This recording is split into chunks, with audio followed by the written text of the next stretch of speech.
Hi, turning to the extended lens as we explore middle topics and more. G7 nations reach historic deal to tax big multinationals. Unrest erupts in Minneapolis amid protests over police-involved shooting. Republican flips mayor seat in Texas border city.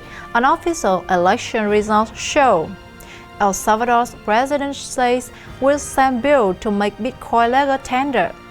Japan, U.S. pledge to donate billions of dollars to COVAX to counter Beijing's vaccine diplomacy. Welcome back to the Extended Lens. I'm your host, Katherine Dang. We'll be posting exclusive episodes daily you can only find in the Extended Lens. So, we invite you to like and subscribe. And let's start today by talking about G7 nations reach historic deal to tax big multinationals. A group of the world's richest nations reached a landmark deal on Saturday to close cross-border tax loophole used by some of the world's big rich companies. The Group of Seven said it would back a minimum global corporation tax rate of at least 50% and put in place measures to ensure taxes were paid in the countries where businesses operate. After years of discussions, G7 finance ministers have reached a historic agreement to reform the global tax system to make it fit for the global digital age, British Finance Minister Rishi Sunak told reporters. The accord, which could form the basis of the global pact next month, is aimed at ending a decades-long race to the bottom in which countries have competed to attract corporate giants with ultra-low tax rates and exemptions. And now, let's move on to another topic. Unrest erupts in Minneapolis amid protests over police-involved shooting. Minneapolis saw an outbreak of unrest on Friday night after a vigor and protest over the shooting death of a man by members of a U.S. Marshal Task Force devolved into chaotic scenes of looting, arson, and vandalism.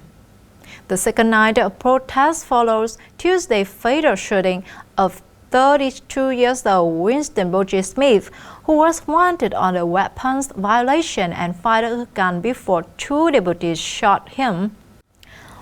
Members of the U.S. Marshal's Fugitive Task Force were trying to arrest Smith on the warrant for allegedly being a felon in possession of a gun, according to authorities. The Marshal's Service said in a statement Tuesday that Smith, who was in a parked vehicle, didn't comply with law enforcement and produced a handgun, resulting in task force members firing upon the subject. Police said at least 9 people were arrested on possible charges, including suspicion of riots, also arson, and damage to property.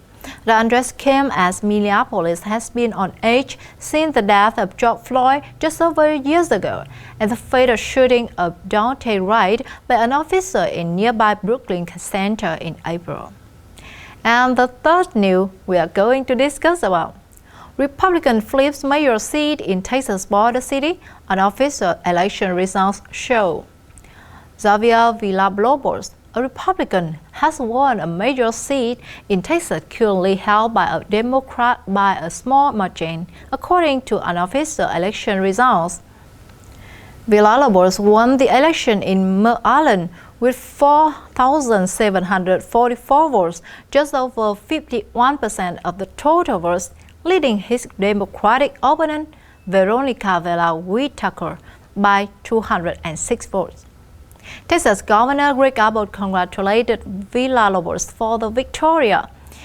Xavier Villalobos is a proven leader who cares deeply about the people of the Rio Grande Valley. While the candidate's viewpoints on immigration didn't appear to play a key role in the mayoral election, being from different parties with contrary immigration policies at the federal level, Villalobos and Whitaker hold similar views on immigrant issues.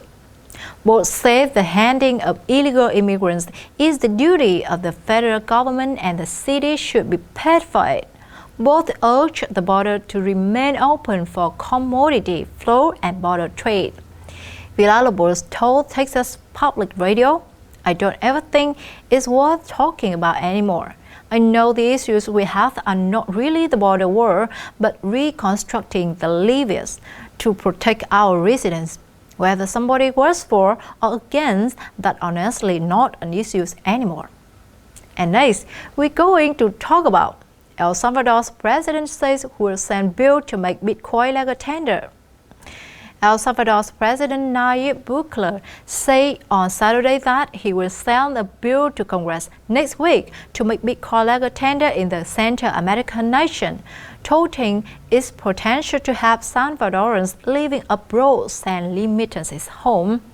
In the short term, this will generate jobs and help provide financial inclusion to thousands outside the former economy, Bukele said in a video shown at the Bitcoin 2021 conference in Miami. Bukele took to Twitter to call promoting financial inclusion a moral imperative, as well as a part to growing El Salvador's economy by providing access to credit, savings, investment, and secure transactions. On the issues of remittances, Bukele said that currently a big chunk of those $6 billion is lost to intermediaries.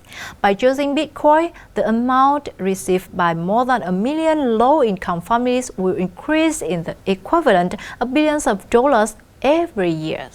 And lastly, we're going to talk about Japan, US, pledged to donate billions of dollars to COVAX to counter Beijing's vaccine diplomacy.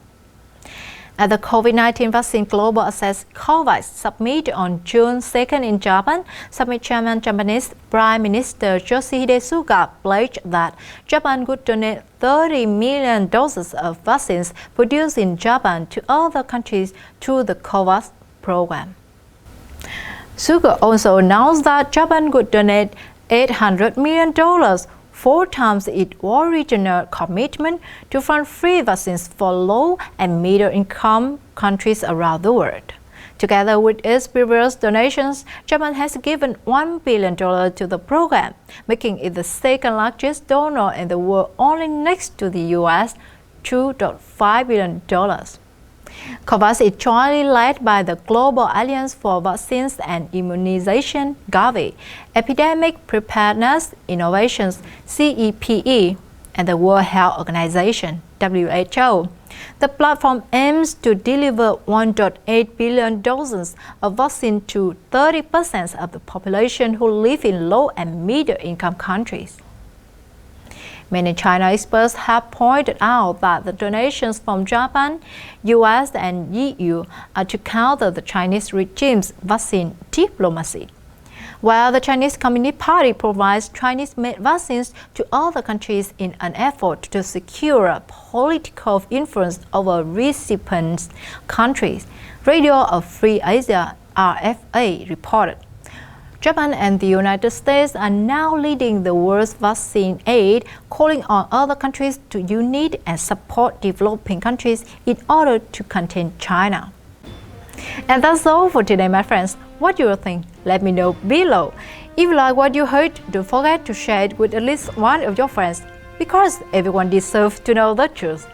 Thanks for tuning into Excellence. I'm Katherine Dang, and see you next time.